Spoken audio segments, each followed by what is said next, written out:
बिस्मिल्लाहिर्रहमानिर्रहीम। आज हम डिस्कस करेंगे आज के लेक्चर में exercise 1.1 of class 10। Question number 3, find the values of A B C and D. अगर हमारे पास एक मैट्रिक्स फॉर्म में दिया हुआ है A plus C, C minus 1, A plus 2 B, 4d minus 6 is equal to 0 minus 7 3 and 2d दिया हो, तो इसमें हमने फाइंड करनी है values of A B C and D. Now we solve. सबसे पहले तो आपने a प्लस सी को 0 के इक्वल रखना है, a प्लस 2 बी को माइनस 7 के इक्वल, c माइनस 1 को 3 के इक्वल, 4d माइनस 6 को आपने 2d के इक्वल रखना है। Then solve a plus b is equal to 0, इसको आपने इक्वेशन 1 का नाम दे देना है। एंड a प्लस 2b को आपने माइनस 7 के इक्वल रखना है, ये इक्वेशन 2 बन जाएगी। एंड c माइनस 1 को आपने 3 के इक्वल रखना है, c minus 1 is equal to 3, equation 3। And 4d minus 6 को आपने 2d के इक्वल रखना है, 4d minus 6 is equal to 2d, ये इक्वेशन 4 बन। अब ये 4 इक्वेशन बन गई हैं, तो हमने इससे ऐसे सॉल्व करना है कि हमारे पास A B C and D की वैल्यूज आ जाएं। तो सबसे पहले हमें बड़े इजी सी वैल्यू निकालना, इक्वेशन 3 से बहुत इजी है। तो अब सबसे पहले हम इक्वेशन 3 करेंगे फ्रॉम इक्वेशन 3। इक्वेशन 3 गिवन है c minus 1 is equal to 3, c minus 1 is equal to 3।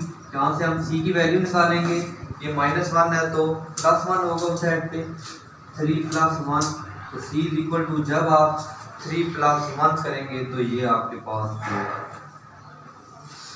अब जो c की वैल्यू आई है तो हम ये पुट इन इक्वेशन 1 में करेंगे, तो हमारे पास किसकी वैल्यू आ जाएगी, a की value. c is equal to 4, put in equation 1। अब यहाँ पे c आ रहा है तो उसकी जगह हम उसकी वैल्यू पुट करेंगे, a plus 4 is equal to 0, तो ये हमारे पास a प्लस 4 है तो माइनस 4 आ जाएगा। अब हमारे पास दो वैल्यूज आ गई।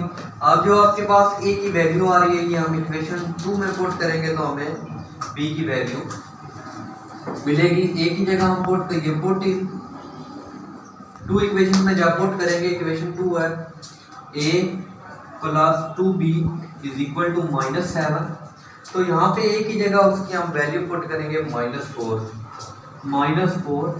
Plus 2b is equal to minus 7। अब ये आ जाएगा 2b माइनस 7, तो माइनस 4 प्लस 4 होगा, तो यहाँ पे 2b इज इक्वल टू, यहाँ पे माइनस 4 है, माइनस 7 प्लस 4 करेंगे तो माइनस 3 आएगा, because consider the sign of minus.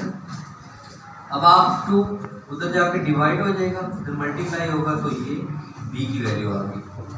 3 value तो हमारे पास आ गई c a d। हमें अब वैल्यू चाहिए d की, तो d के लिए हम इक्वेशन 4 सॉल्व करेंगे फ्रॉम इक्वेशन। ये हमारे पास 4 इक्वेशन है, 4d minus 6 is equal to 2d, 4d minus 6 is equal to 2d। अब हम d वाले एक साइड करेंगे, 4d माइनस 2d, माइनस है तो प्लस 6 होगा। अब आपने 4d में से 2d माइनस करेंगे तो ये हमें 2d इज इक्वल टू 6।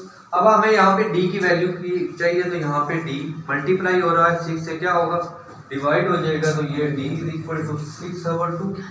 तो आप 2 1 और इससे डिवाइड करेंगे तो ये हमारे पास d की वैल्यू हमें मिलेगी 3।